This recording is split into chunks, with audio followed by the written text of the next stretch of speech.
시청자 여러분 안녕하십니까? 뉴스 플러스 시작하겠습니다. 강북구의 문화예술인들을 위한 우이동 예술인주택이 문을 열었습니다.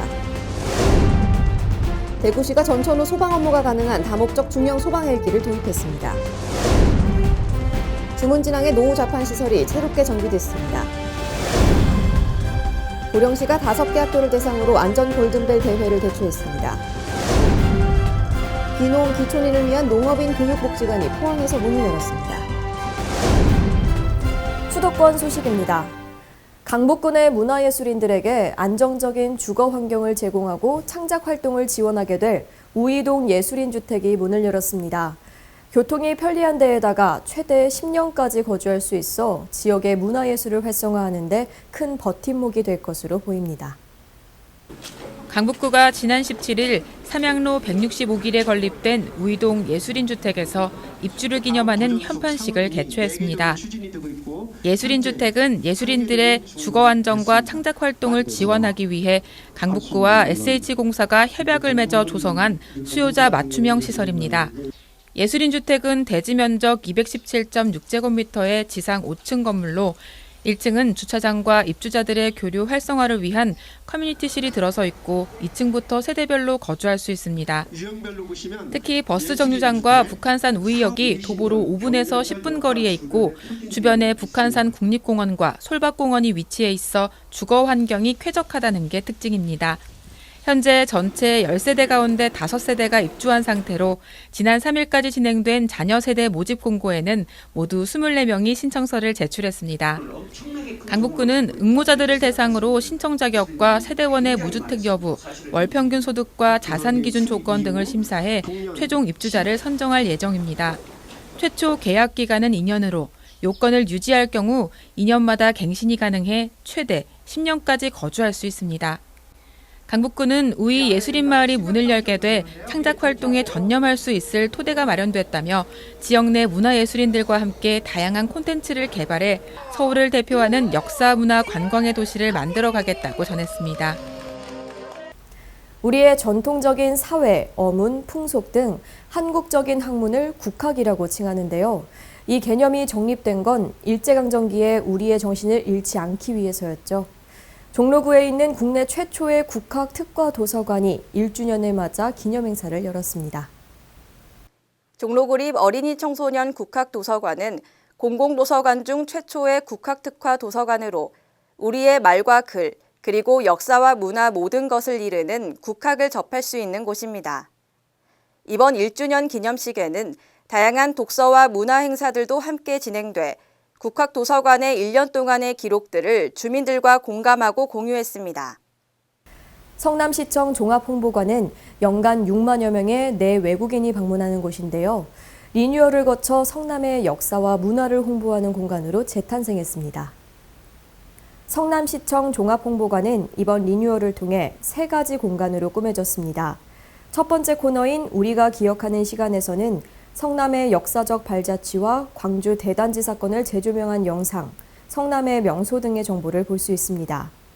너와 내가 우리가 되는 시간 코너는 인터랙티브 월을 활용한 공간으로 성남의 자연 환경과 변화하는 도시의 모습이 담겨 있습니다. 마지막으로 우리가 만들어갈 미래 공간에서는 성남의 역동적인 미래를 체험할 수 있습니다. 성남이 새로운 도시로 부상하는 데 있어서 필요한 사람들의 노력과 도시 변화를 역사적으로 제대로 담기도 하고 또 미래의 꿈과 가치를 충분하게 아이들에게 보여주고도 싶어서 바꾸게 되었고요. 그다음에 성남에 하루에 왔다 갔다 하시는 분들이 한 260만 명 되시는데 그분들도 또한 이곳에 오셔서 성남과 대한민국을 함께 꿈꿔 주시기를 바랍니다. 감사합니다.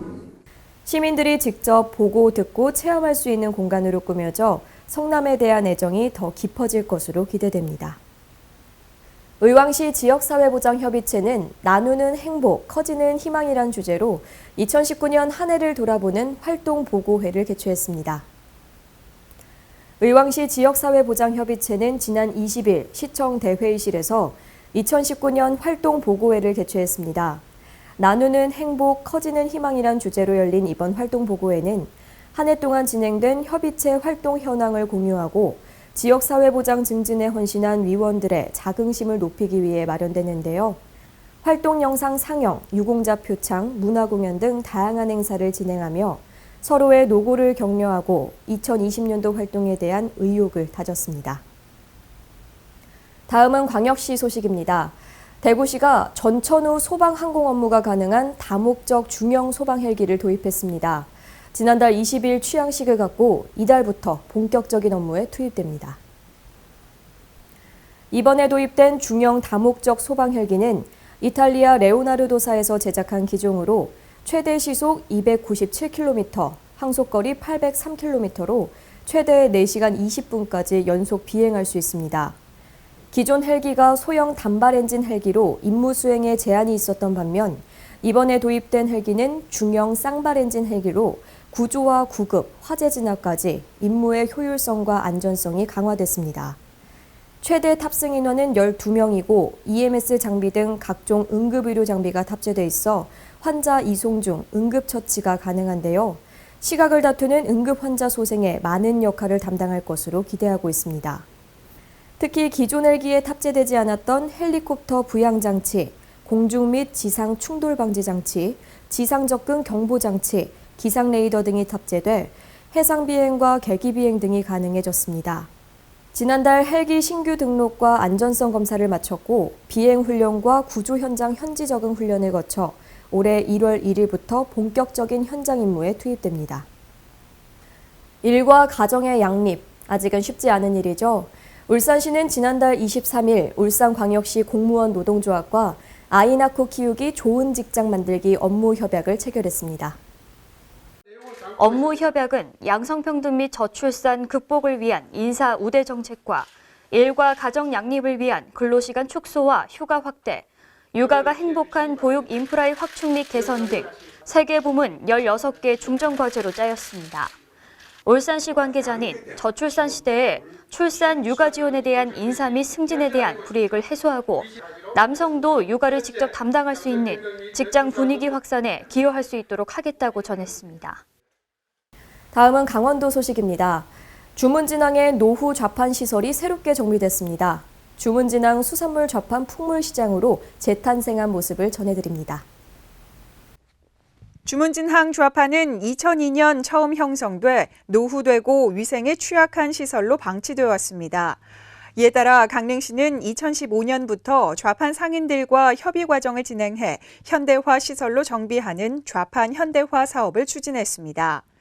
주문진항 좌판 시설은 판매 시설과 냉동 냉장 창고 관리실 등 120여 개의 상가를 갖췄습니다. 새롭게 관광객을 맞이할 주문진항 수산물 좌판 풍물시장은 넓고 깨끗한 시설과 상인들의 친절 마인드를 바탕으로 주문진의 명품 청정 관광 이미지를 만들어가는 데 도움이 될 것으로 기대되고 있습니다. 지난달 횡성군청에서 2019년 종목별 우수선수 지원금 전달식이 열렸습니다. 횡성군이 관내 초중 고등학생 및 대학생 우수선수에게 장학지원금을 수여했습니다. 지난 18일 횡성군청 대회의실에서 열린 종목별 우수선수 장학지원금 전달식에서는 관내 초등학생 37명과 중학생 44명, 고등학생 27명 등 총 117명에게 우수선수 지원금이 전달됐는데요.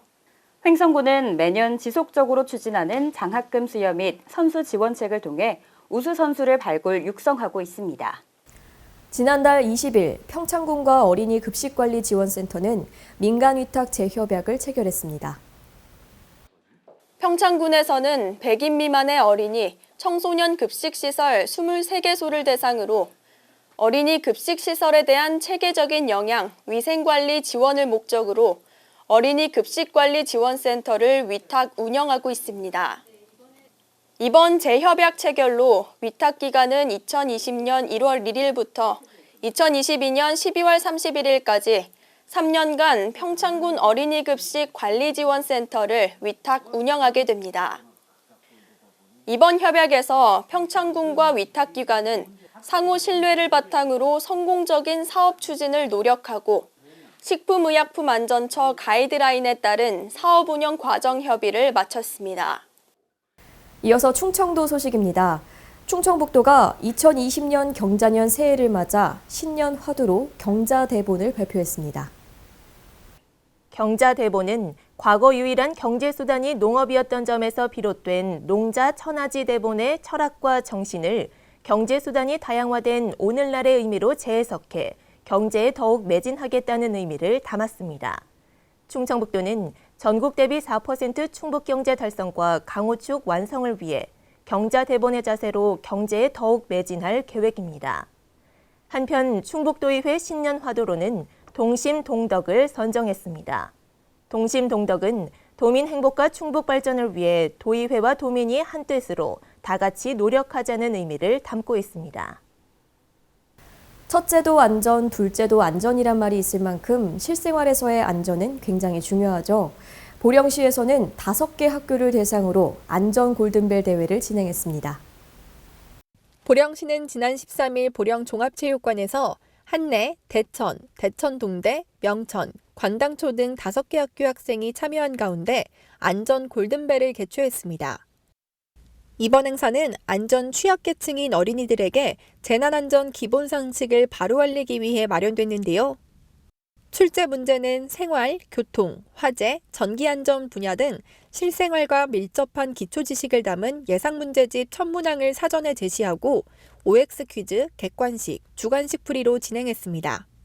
예선은 OX 퀴즈를 통해 참가자 300명 중 100명을 선발하고 본선에서는 객관식과 주관식 혼용으로 최종 10명을 선발했습니다. 18세 미만의 모든 아동의 권리가 보장되는 도시, 일명 아동친화도시라고 하죠. 천안시는 유니세프 아동친화도시 인증을 위해 각종 아동친화적 사업을 펼치고 있는데요. 아동친화도시 조성을 위한 백인 원탁 토론회가 천안시청에서 열렸습니다. 아동친화도시 조성 백인 원탁 토론회는 정책 수혜자인 아동과 시민들의 목소리를 반영해 누구나 공감할 수 있는 아동 친화도시 조성 정책을 수립하고자 마련된 자리로 초등학생부터 고등학생, 학부모 등 100여 명이 한자리에 모인 가운데 열렸습니다. 토론회는 놀이와 여가, 안전과 보호, 보건과 사회 서비스 등 6개 영역에 대한 조별 토론이 진행됐으며 참석자들은 열린 분위기 속에 자유롭게 의견을 나눴습니다. 천안시는 이번 원탁 토론회에서 도출된 다양한 의견을 정리하고 분석해 향후 천안시가 지향하는 아동 친화도시 정책에 적극적으로 반영할 계획입니다. 경상도 소식입니다. 물금 신도시 디자인공원에 유명 예술가들의 다양한 조각 작품이 설치돼 시민들의 문화 감성을 자극하고 있습니다. 이곳에 설치된 조각 작품은 모두 10점으로 산책로를 따라 주변 환경과 어울리게 배치됐습니다. 지난 2016년에 준공된 디자인공원은 푸른 숲과 산책로가 잘 조성돼 시민들의 힐링 공간으로 많은 사랑을 받고 있습니다. 양산시는 이에 더해 오는 2021년 완료를 목표로 자연형 인공폭포와 생태연못, 실개천 등을 설치하는 리디자인 사업을 추진하고 있어 사업이 완료되면 생태 문화 휴식 공간으로 각광받을 것으로 기대됩니다. 귀농, 귀촌, 그야말로 붐이 일고 있습니다. 남녀노소 할 것 없이 귀농, 귀촌에 대한 관심이 뜨거운데요. 포항시는 늘어나는 농업교육 수요에 대응하고자 농업인 교육복지관을 준공하고 본격적인 운영에 나섰습니다. 포항시는 17일 흥해읍에서 농업인 교육 복지관 준공식을 개최했습니다. 유관기관 및 농업인 등 300여 명이 참석한 이번 행사는 유공자에 대한 공로 및 표창패 전달, 내부 관람 등으로 진행됐습니다. 농업인 교육복지관 건립은 베이비 부머 세대의 퇴직, 젊은 세대의 취업난으로 귀농, 귀촌에 대한 관심이 높아짐에 따라 농업인 교육 수요가 증가할 것으로 예상해 추진된 사업입니다. 2018년부터 총 사업비 50억 원이 투입된 복지관은 편리한 교통은 물론 농산물 도매 시장에 인접해 있어 농업인들의 상호 화합과 정보 교환 등 농업 발전에 선도적 역할을 수행할 수 있는 최적지로 평가받고 있습니다. 농업인의 각종 교육을 위해 상시적으로 운영되는 복지관은 사무실을 비롯해 회의실, 농산물 전시홀, 강의실, 오픈 도서관과 220명을 수용할 수 있는 대강당으로 구성되어 있습니다. 포항시는 농업인 교육복지관 건립으로 쾌적한 교육 환경 조성을 통해 양질의 서비스로 교육 효과를 극대화하는 한편 중장기 교육과정 운영으로 농업인들의 평생교육 체계를 확립해 나간다는 방침입니다. 다음은 전라도 소식입니다. 완주에 위치한 청소년센터가 건립되기까지는 수십억 원이 투입됐습니다. 하지만 이 청소년센터가 본래 목적에 맞지 않게 지어졌다며 혈세를 낭비한 게 아니냐는 지적을 받고 있습니다. 강석훈 기자의 보도입니다. 이곳은 전북 완주군 고산면에 위치한 종합정비사업 현장입니다.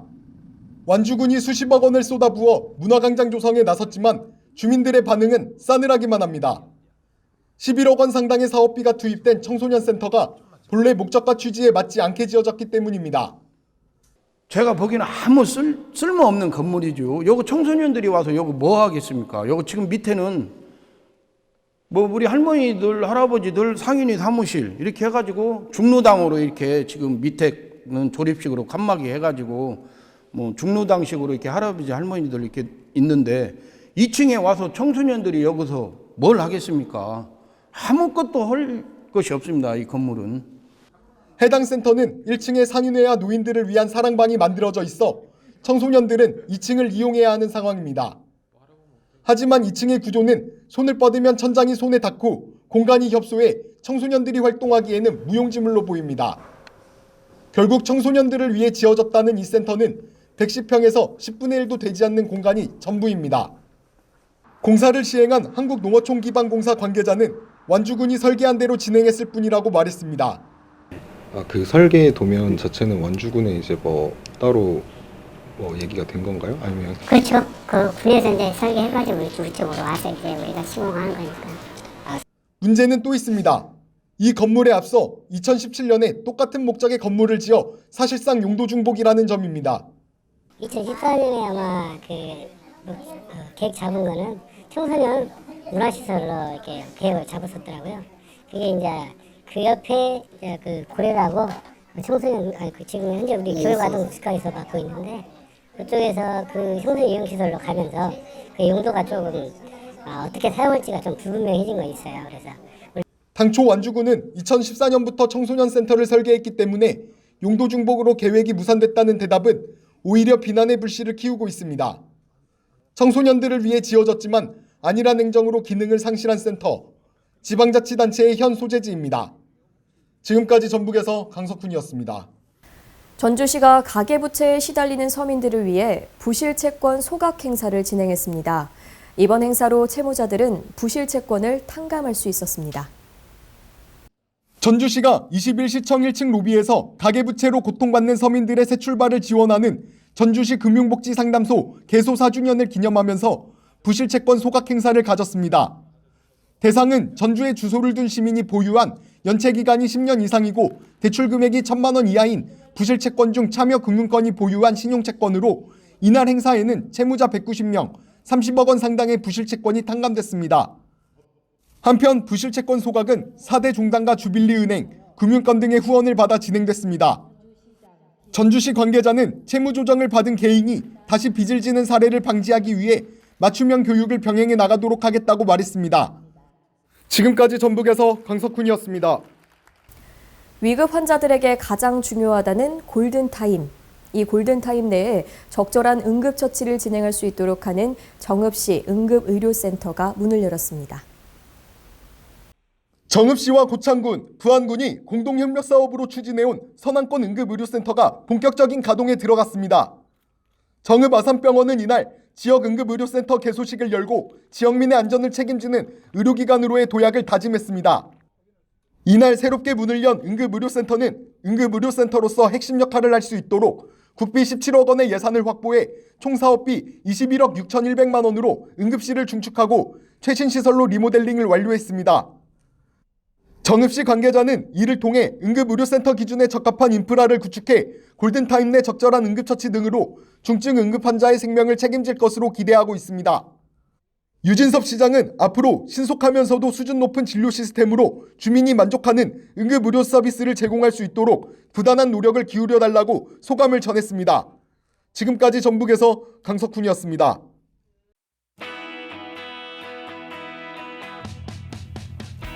안녕하세요. 플러스월드 백일홍입니다. 코리안 몬스터 류현진 선수가 경지를 옮겼습니다. LA 다저스에서 7년간 활약해온 그의 새 팀은 바로 캐나다의 토론토 블루제이스인데요. 토론토는 올 시즌 선발진의 평균 자책점이 5.25, 메이저리그 30개 구단 중에서 22위에 그쳤던 팀입니다. 아메리칸 리그 동부지구에서는 4위에 머물렀는데요. 그런 토론토가 류현진 선수를 영입하는 데 성공했습니다. 계약 조건은 4년에 8천만 달러, 약 929억 6천만 원입니다. 그의 입단 합의가 크리스마스 전에 이루어지면서 토론토 블루제이스 팬들은 아주 큰 크리스마스 선물을 받은 셈이었죠. 지난달 28일에는 캐나다 온타리오주의 토론토 로저스 센터에서 아주 성대한 입단식이 열렸습니다. 구단의 주요 관계자들이 모두 참석해 류현진 선수를 환영해 줬는데요. 토론토는 그에게 등번호 99번을 주었습니다. 이 99번은 캐나다의 아이스하키 영웅 웨인 그레츠키의 등번호인데요. 그레츠키는 북미 아이스하키 리그의 살아있는 전설로 그의 등번호 99번은 전 구단에서 영구 결번이 됐습니다. 그렇기에 류현진 선수에게 등번호 99번을 준 건 그가 캐나다 야구의 영웅이 되길 바라는 마음이 담겨 있는 거겠죠. 미국이 상업용 취미용 드론에 전자번호판을 도입하기로 했습니다. 드론의 움직임을 실시간으로 추적할 수 있게 되는 건데요. 미 연방항공청 FAA는 드론의 위치와 조종자의 신원을 실시간으로 파악할 수 있도록 규정안을 내놓았습니다. 약 0.25kg 미만의 초소형 드론은 규정안 적용 대상에서 제외된다고 하는데요. FAA는 이를 통해 공중 추돌 사고뿐만 아니라 드론을 이용한 불법 약물의 밀반입, 불법 도찰도 막을 수 있을 거라고 밝혔습니다. 일레인 차오 미 교통부 장관은 FAA, 검경, 연방 보안기관들이 관할권 내의 드론을 식별하도록 해서 안정성과 보안성을 높일 것이라고 말했습니다. 이 규정안은 60일간의 의견 수렴 기간을 거쳐 최종 채택될 예정입니다. 세계적인 사랑을 받고 있는 보이그룹 BTS의 물품이 사상 처음으로 미국 경매에 출품됐습니다. 이 경매는 그래미 어워즈를 주관하는 리코딩 아카데미에 자선 기금을 마련하기 위해 열리는 경매인데요. 그래미 어워즈 이틀 전인 이달 24일에 진행됩니다. 테일러 스위프트, 해리 스타일스 등의 사인이 담긴 기타도 출품 목록에 이름을 올렸습니다. BTS가 내놓은 물품은 바로 멤버들의 자필 사인이 담긴 마이크 세트인데요. 2017년부터 2019년까지 러브 유어셀프 투어에서 사용한 마이크라고 합니다. 이 마이크 세트는 10,000에서 2만 달러에 낙찰될 것으로 예상되고 있는데요. 우리 돈으로 하면 약 1,160만 원에서 2,300만 원의 가치입니다. 이 경매업체의 마틴 놀런 전무는 수집 가치가 굉장히 높은 물건이라면서 앞으로 계속해서 가치가 올라갈 거라고 덧붙였습니다. 마이크의 가치뿐만 아니라 우리나라의 자랑스러운 보이그룹 BTS도 새해에 더욱더 진가를 발휘하길 바라고요. 시청자 여러분도 새해에 희망하는 일 모두 이루시길 응원합니다. 지금까지 플러스월드였습니다. 2020년 새해가 시작됐습니다. 여러분 모두 새해 복 많이 받으시기 바랍니다. 이상 뉴스플러스 마칩니다. 시청해주신 여러분 고맙습니다.